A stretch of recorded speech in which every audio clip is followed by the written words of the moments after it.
Seguimos con nuestra agenda y tenemos ahora la charla Desafíos de la Red en la Transición Energética. Estará a cargo del doctor Renato Sampaio, es socio consultor de Abdo Ellery y Asociados Consultoría.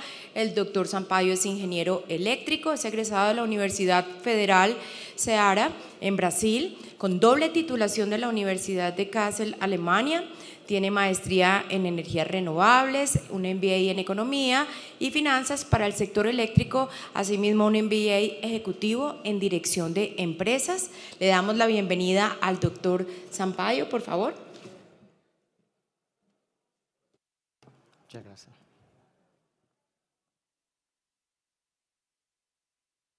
Hola, buen día. Muchas gracias. Vale, creo que vamos a esperar un minuto, ¿no? Para poner la presentación. Ahí está. Vale. Bien, muchas gracias. Yo soy Renato Sampaio. Muy buenos días. Un placer enorme estar por acá con todos ustedes en las jornadas de distribución a SOCODES, a quien agradezco mucho el honor de poder presentar un poco de la visión de Brasil y ayudar también en la construcción del sector eléctrico en Colombia, justo en el momento donde América Latina está redefiniendo su sistema eléctrico, ¿no? Todos hablamos de transición, de todo eso, que es una realidad que ya está, ¿vale? Antes de empezar, por favor, ya me gustaría pedirles una disculpa anticipada, que seguro que van a lo largo de la presentación van a escuchar alguna palabra medio rara, culpa de mi español abrasileirado, pero prometo que el contenido técnico es mucho más importante que mi acento, ¿vale? Entonces empecemos, ¿no? Bien, el tema es que el mundo ya cambió, ¿no? Entonces me gustaría empezar con una idea muy simple, pero potente e importante, que el mundo está cambiando más rápido que nuestras redes. Eso es verdad. Entonces, estamos esperando los cambios para cambiar nuestras redes. Y eso lo que pasa es que cuando tenemos el cambio que ya está, la red ya no soporta más. Hablo entonces en la presentación un poco de resiliencia de las redes, también los recursos energéticos distribuidos, que también es un tema en discusión internacional, y todo eso con las tecnologías que pueden ser como un puente para estos dos temas importantes, ¿vale? Entonces, como estructuración de la presentación, yo voy a enfocar en los puntos 2 y 3, obviamente, que son la resiliencia y la generación distribuida, pero también voy a presentar algunos cases, ejemplos de innovación tecnológica que están enfrentando estos dos temas en Brasil, pero también un poco en el mundo, ¿vale?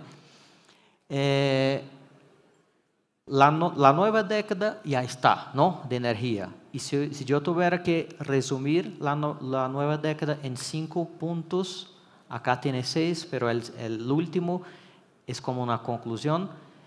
Yo podría decir que el clima extremo ya está, es decir, el clima ya cambió, ¿vale? Voy a poner ejemplos acá, no solo del Brasil, pero de todo el mundo, de cambio en el clima, y el problema que es un tema de una severidad muy fuerte y de baja previsibilidad. Todavía no estamos preparados para este cambio, pero ya cambió, entonces tenemos que movernos, ¿no? El otro punto es la transición energética. Incluso ahora con la discusión de la COP en Brasil, ¿no? Tenemos exigencias y una discusión muy interesante sobre el tema de las emisiones, todo eso. El tercer punto es que las redes deben adaptarse a nueva realidad, porque la demanda ya es dinámica. No es la demanda como estábamos acostumbrados de, mira, yo voy a hacer una proyección de mercado, de consumo. Ya es imposible hacer una proyección de mercado que no sea dinámica, ¿no? Entonces, con esta dinámica de la energía, movilidad eléctrica, todo eso, tenemos que adaptar nuestras redes también. El consumidor ya no es digamos, un actor, ya es protagonista, ¿no? Exige, genera, consume, almacena, todo eso. Entonces, eso es interesante también. Y por fin, la digitalización, la tecnología. Y acá entramos en resiliencia y recursos distribuidos. Por eso que mi mensaje en esta lámina es que la regulación también tiene que adaptarse, ¿vale? No es solo un tema de exigir que los operadores tengan adaptación en sus redes, pero seguro que el regulador tiene que crear con el gobierno y junto con las distribuidoras un camino favorable para eso, ¿vale?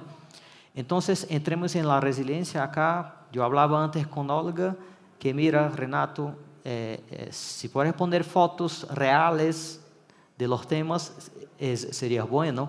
Vale, acá traigo una foto real de una red de distribución dañada ahí en Brasil, eso específicamente en São Paulo, que tuvimos en octubre de 2024, después de una tempestad, unas ráfagas de viento superiores a 105 kilómetros por hora, ¿vale?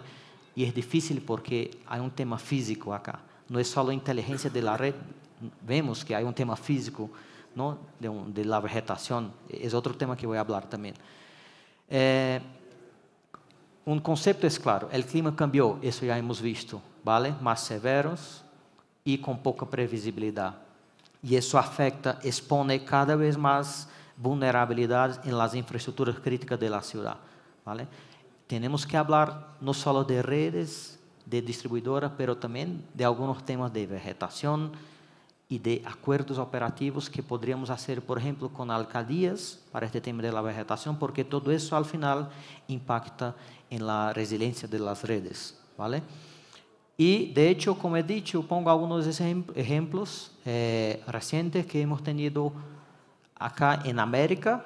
Vamos a decir, en 2020 hemos tenido una ola de calor histórica en Argentina que afectó más de 700.000 clientes. Ahí huracanes, siempre hablamos de huracanes en Estados Unidos, ¿no? Y ese 2002 ha afectado más de 2 millones de clientes. En noviembre de 2023, yo les comento que ha sido el punto de inflexión para Brasil, porque después de este evento que hemos tenido en la región de São Paulo, el gobierno de hecho empezó a discutir y crear normativas de resiliencia en Brasil, ¿vale? Otra vez, el mundo ya se cambió y nosotros todavía estamos intentando aceptar las cosas, pero ya se cambió, tenemos que anticiparnos. Y lo bueno es que, por ejemplo, coger experiencia de otros países para eso. Yo, en mi visión, es la mejor opción, ¿vale? Tenemos también otros ejemplos acá, por ejemplo, todavía en Brasil, inundaciones, ahí en 2024, con más de 2 millones de clientes sin energía. En Chile hemos tenido también más de 20% de la población, y cuando hablo sin energía, es sin energía por días. No es por 24 horas, es por semana, ¿vale? Algunos casos han durado como 7 días para la completa restablecimiento de la energía de los clientes, ¿vale?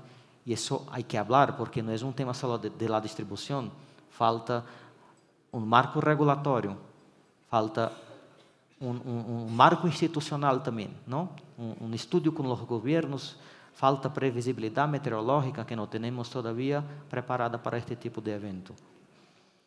Y por fin, y desafortunadamente, pero otro ejemplo de Brasil en sur del país, en este mes, noviembre, hemos tenido ahí tornados F3 con 250, 300 kilómetros por hora, afectando ahí también muchos clientes, ¿vale? ¿Qué hace el mundo? Un poco de la visión internacional para el tema de la resiliencia. Acá yo pongo, obvio que mucho más que eso, pero yo me gustaría poner algunos destaques de algunos países que están muy avanzados en el tema, y pongo obviamente Estados Unidos con toda una cuestión de la resiliencia obligatoria. Entonces es un tema mandatorio, el tema de la construcción de la resiliencia, y acá ellos avanzaron mucho en el concepto del grid hardening, ¿no? El refuerzo de la red.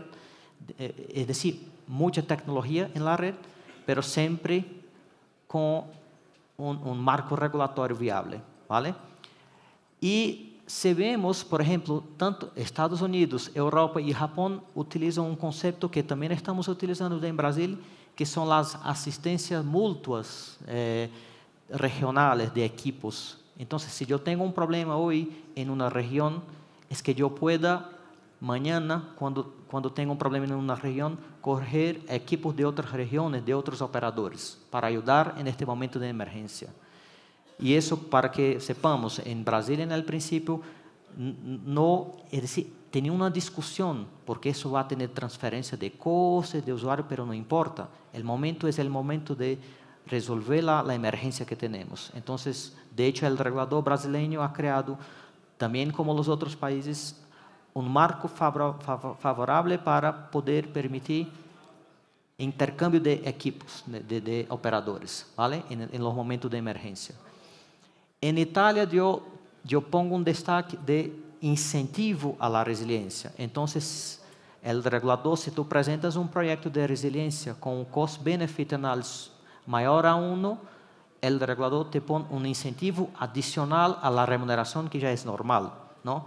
Eso como una manera de estimular y impulsionar aún más la resiliencia. Igual que en Reino Unido, ¿no? Que es siempre la referencia de regulación mundial, en Reino Unido yo destaco el plan de incentivos por interrupción, que hay una prima y un premio también para los operadores que restablecen la energía en un tiempo récord. Y eso siempre hablando en momentos de emergencia. Acá no es momento normal, es siempre de emergencia, ¿vale? Entramos en Brasil, ha sido una normativa muy reciente, de 2025 ahora, y el regulador ahí puso como discusiones en dos grandes ejes, uno de corto plazo y otro de acciones más estructurales, donde todavía falta los temas de incentivos tarifarios para eso, ¿vale? Pero está en discusión. Como acciones de corto plazo, el regulador puso, digamos, normativas con respecto a comunicación con los clientes, porque después de los eventos que he presentado anteriormente, que hemos tenido en Brasil, toda la población y todas las autoridades se han quejado que la distribuidora no logra comunicarse bien con la población en este momento. Es normal porque estamos enfocados en solventar el problema de la emergencia, pero el cliente que está en la punta y que no sabe nada que está pasando, hay que tener información. Entonces hemos creado obligaciones de poner informaciones online, real time, como hace ya Estados Unidos, ¿ok?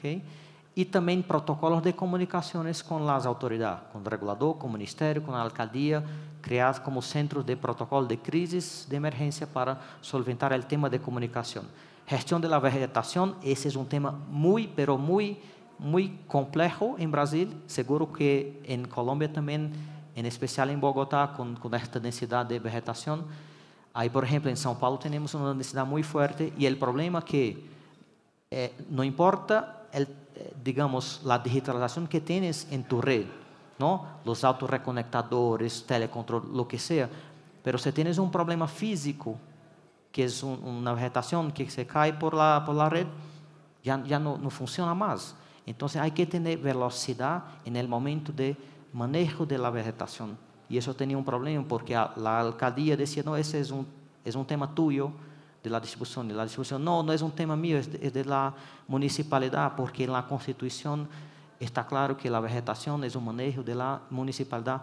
Entonces hay un problema y ¿qué se hizo? Se crearon acuerdos operativos y cómo se debería hacer en momentos de emergencia, ¿vale? Planes de contingencia, es como obligatorio tener la publicidad de los planes de contingencias, ¿vale? De acuerdo con la cantidad de clientes que están sin energía y avance en los estudios climatológicos. De otro lado, el regulador ha creado indicadores de reconexión y restablecimiento en momentos de emergencia que antes no tenía. Antes los indicadores, los famosos SAIDI y SAIFI, eran solo en momentos normales y todo en momento de emergencia era siempre fuerza mayor y no cuenta, fuera, ¿no? Ahora no, sí han creado indicadores específicos para momentos de emergencia. Eso como que para obligar también a la distribuidora a tener atención sobre eso. Otra vez, falta los incentivos tarifarios, porque eso todo es un tema costo. No voy a enterrar 100% de las redes, porque no es capaz de pago por el consumidor. Pero hay que tener estímulos, ¿vale? Y el tema de compartición de equipos que hemos visto en la experiencia internacional que funciona muy bien. Por la de comunicación, como he dicho, informaciones online, eso todo ha avanzado muy bien. Por la parte de la vegetación, los acuerdos operativos que hemos visto, la responsabilidad de hecho es de la municipalidad, pero considerando que hay una red, hay un tema eléctrico, la municipalidad solo puede manejar después que la distribuidora confirma que no hay energía, que no hay riesgo. Entonces hay que tener un acuerdo de cómo hacer en momentos de emergencia. Primero la distribuidora confirma, después la municipalidad quita los árboles y seguimos con la operación. Los planes de contingencia, esa es una figura muy clásica de resiliencia de la literatura mundial. Tenemos ahí unas fases que antes de la fase en azul, la prevención. El momento azul, que es el momento donde tenemos el evento climático extremo, no hay que hacer corrección, por supuesto. Después, cuando cierra el evento, tenemos que trabajar la coordinación de cómo hacer enseguida la restauración de los clientes y continuidad. Y ahora, con esta normativa, hay como la obligación de publicar los planes de contingencia, que la distribuidora va a hacer cuando ocurrir un evento extremo. Eso ahora es oficial y da publicidad a todos, ¿vale? Ese tema es un tema muy crítico para nosotros y seguro que para Colombia también por la dispersión geográfica, ¿no? Que es datos climatológicos. Hoy día los datos, los modelos y los sensores climatológicos no son suficientes para tener la previsión de un evento extremo. Eso les comento porque en los dos eventos extremos que tuvimos en Brasil, en São Paulo, ahí, 2023-2024, el prealerta que hemos tenido ahí no ha sido suficiente. Han emitido como una alerta de vientos de 60 kilómetros. Al final tuvimos 110 kilómetros. Y es exponencial los impactos de los vientos en la red, eso sabemos. Entonces, una idea que pongo acá también como reflexión para vosotros es este último bullet, que es ¿por qué no hacer un proyecto masivo de investigación y desarrollo? Es decir, en conjunto con las instituciones de meteorología para hacer proyectos de investigación y desarrollo para cubrir los temas de previsión meteorológica en eventos extremos, ¿vale? Cerrando el tema de resiliencia, como lecciones, además de toda la parte operativa, que incluso hemos hablado en el conversatorio, y yo no puse otra vez acá, porque ya hemos hablado, pero toda la parte de digitalización, eso ya está claro. Eso las distribuidoras seguro que lo saben hacer bien, ¿no? Los sensores, automatización, todo lo que sea. Pero como recomendaciones en anticipo, digamos así, para Colombia sería estos acuerdos, incluso simulacros de emergencia, es interesante, hemos hecho simulacros de emergencia, pero en conjunto con la defensa civil, con la alcaldía, con todos, no solo la distribuidora no debe quedarse sola en este tema de la resiliencia, ¿no? Y como recomendaciones por la parte de la regulación, los indicadores, como he dicho, SAIDI y SAIFI, estos normales no reflejan la realidad en momentos de emergencia, ¿vale? Ese es un punto interesante. Otro punto es que el pago de compensaciones, en nuestra visión, no es la medida adecuada. Para nosotros, la medida más adecuada es una regulación por incentivos y no por penalización. Y cuando hablo de regulación por incentivos, es una regulación, de hecho, que penalize cuando tiene que penalizar, pero que tenga incentivos por el lado de la remuneración, por el lado del reconocimiento de las inversiones, ¿vale? Entrando en los recursos distribuidos, y al final vamos a ver que no son temas distintos, ¿ok? Acá es una foto también real de fotovoltaico en las favelas de Río, ¿vale? No que la favela no pueda ter fotovoltaico, no es eso, pero es solo para mirar cómo eso está como un boom en Brasil y seguro que en Colombia va a llegar este boom y eso vamos a ver. De hecho, es una tecnología disruptiva, pero el problema es cuando no conocemos dónde está esa generación y no podemos controlar esa generación. ese es el problema, ¿vale? Factores de crecimiento, la tecnología más barata, eso ya sabemos, los temas de las transiciones energéticas, las nuevas exigencias de emisiones, todo eso, y regulamentación y políticas, es decir, incentivos. Eso vamos a ver que en Brasil han creado tantos incentivos que ahora tenemos un problema distinto, que hay un montón de generación distribuida que no logramos mirar y que no son despachadas por el operador, y eso crea un problema para la operación de Brasil, ¿vale? Y quizás es una lección aprendida para Colombia. Aquí muy rápido otra vez la experiencia internacional. Estados Unidos desde de los años 2000 está hablando de este tema. Australia es muy avanzado también en tema de los recursos distribuidos. Acá en Australia más o menos 40% de los hogares tienen como fotovoltaicos, ¿vale? Una forma que ellos han creado también para evitar los problemas. Entonces ponemos ya en esta que son las lecciones comunes de la visión internacional.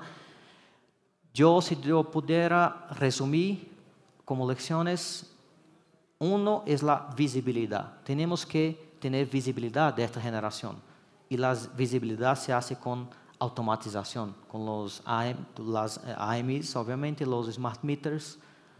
Tenemos que tener controlabilidad también, pero, como he dicho en el conversatorio anterior, un tema muy importante es crear también señales económicos distintos, ¿vale? Hoy Brasil, por ejemplo, esa lección vale también para Brasil, porque hoy Brasil utiliza un sistema de compensaciones. Es decir, si tú tienes generación fotovoltaica en tu casa y en el momento que tú pones la generación como inyección, el precio de la inyección es el mismo precio del consumo. Entonces lo que pasa es que no hay incentivo para almacenar, para crear almacenamiento, para poner baterías, porque el consumidor utiliza la red como una batería gigante. El tema es que eso crea un fenómeno que estamos pasando, otro problema de Brasil, que es el curtailment. El operador nacional del sistema tiene ya que cortar grandes generadores porque no logra cortar la generación distribuida, ¿vale? Entonces, ¿qué hicieron esos países, Estados Unidos y Australia principalmente? Señales económicos diferenciados, eso es importante. Tarifa horaria, tarifa distinta, si es inyección, si es consumo, eso es importante. Otro tema, además de la digitalización, es reconocer que lo mejor sería poner esta generación con almacenamiento, porque eso crea una flexibilidad muy interesante, ¿no? Por eso vemos el caso de Brasil. En Brasil tenemos clasificaciones de dos tipos de generación distribuida. Uno, la mini generación, ¿vale? Que es desde 75 kilowatts hasta 5, pero para fotovoltaicos hasta 3 megawatts. Y otro, la micro generación distribuida, los famosos fotovoltaicos en los hogares, ¿no? Que tenemos ahí con potencia inferior a 75 kilowatts. ¿Qué pasó en Brasil? En 2012 hemos creado un primer marco regulatorio, pero sin ley, haciendo un marco, solo una resolución de ANEEL, como la CREG que tenéis acá en Colombia, y solo después que se han creado la ley. Pero ¿qué pasó ahí desde 2015? Han creado incentivos tarifarios. Además de la tecnología más barata, han creado incentivos tarifarios de 50% de descuento, por ejemplo, en la conexión de estos generadores a la red.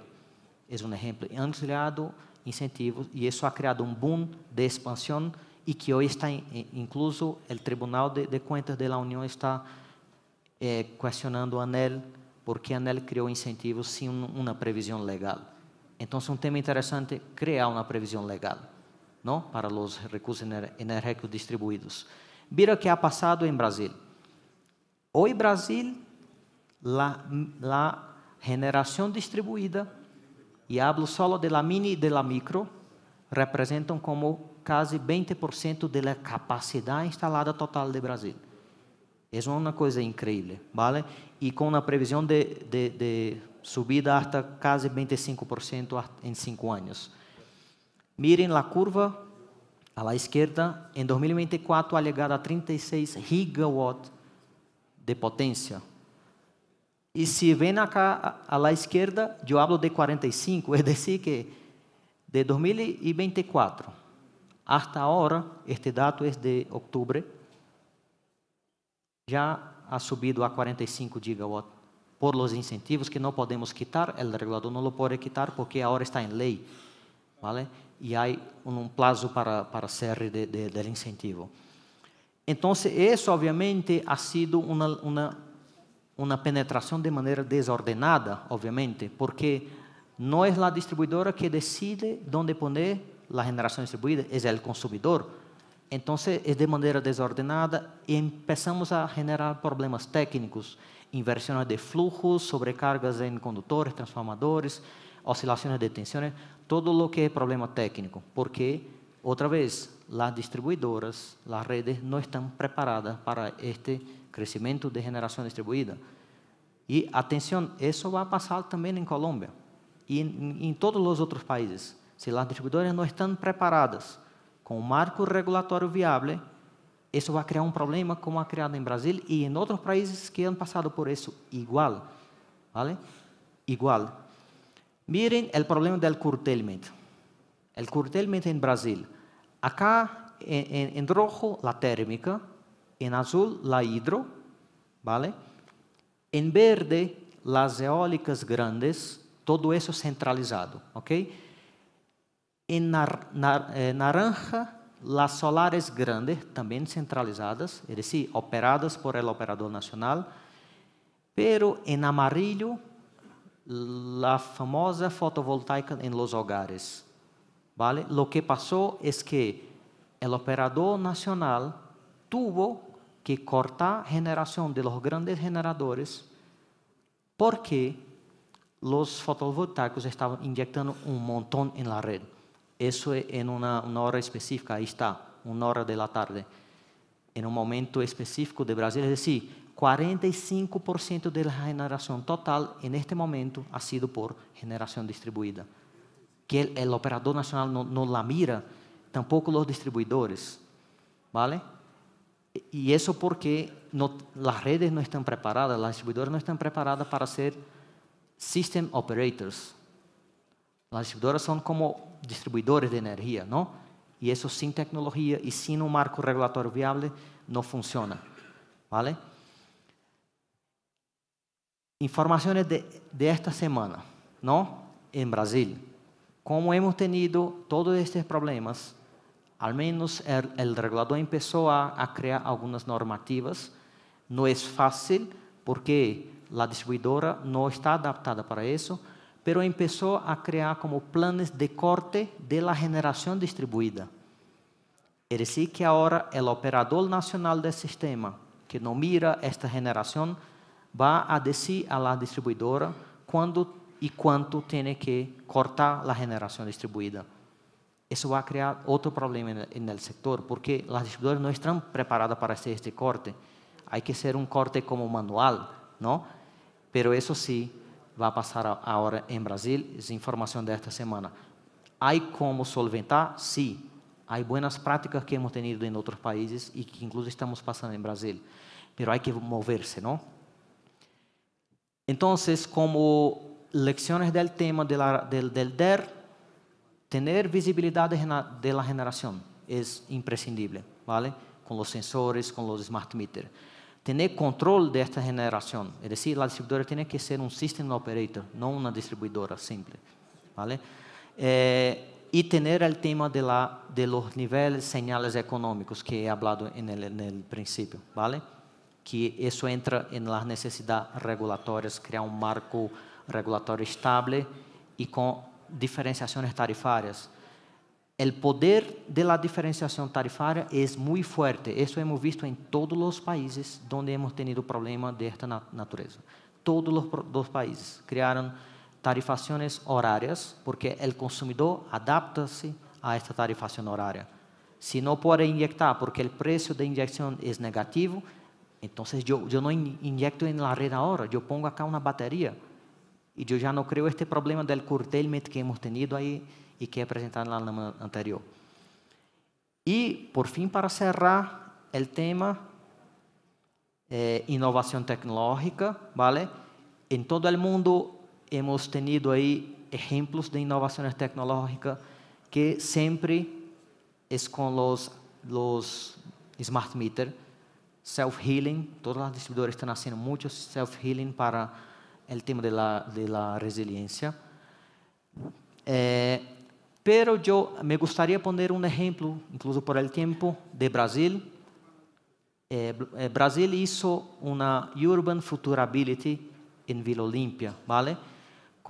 Es la primera el gemelo digital de la red digital que hizo. ¿Qué es la red digital? Es una simulación de la red real, pero virtualmente.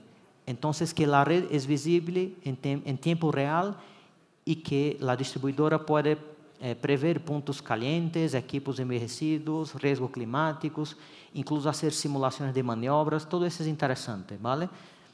Además de toda la parte de Smart Meter que puso ahí para permitir mirar la generación distribuida y también mejorar calidad y mejorar las pérdidas.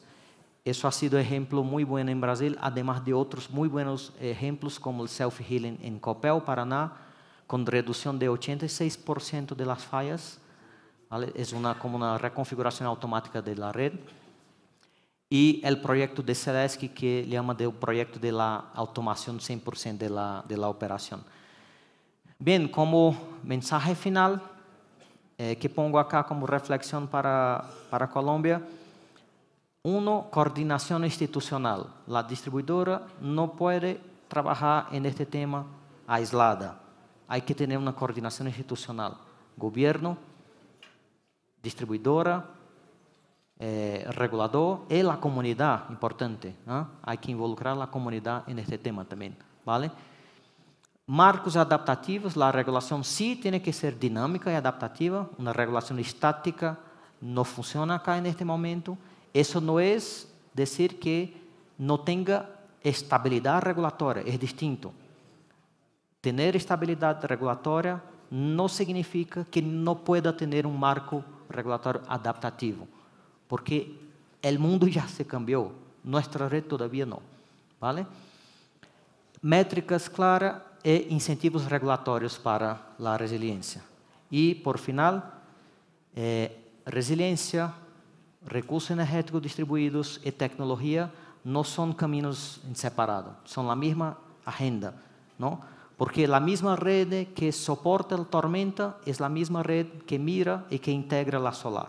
La misma tecnología y la misma digitalización suficiente para mejorar calidad y reducir pérdidas, que son los smart meters, son la misma tecnología que sirven para tener visibilidad de la generación distribuida. Es decir, es un trabajo único.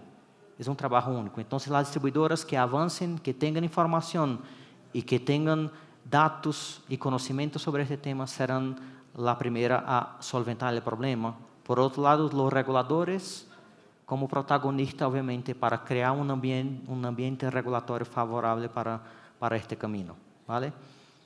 Es eso. Ahí, perdona por los 2 minutos que he pasado. Y quería agradecer mucho perdón otra vez por el español, seguro que muchas palabras raras, pero el contenido creo que ayuda en vuestra discusión y muchas gracias otra vez. Buen día.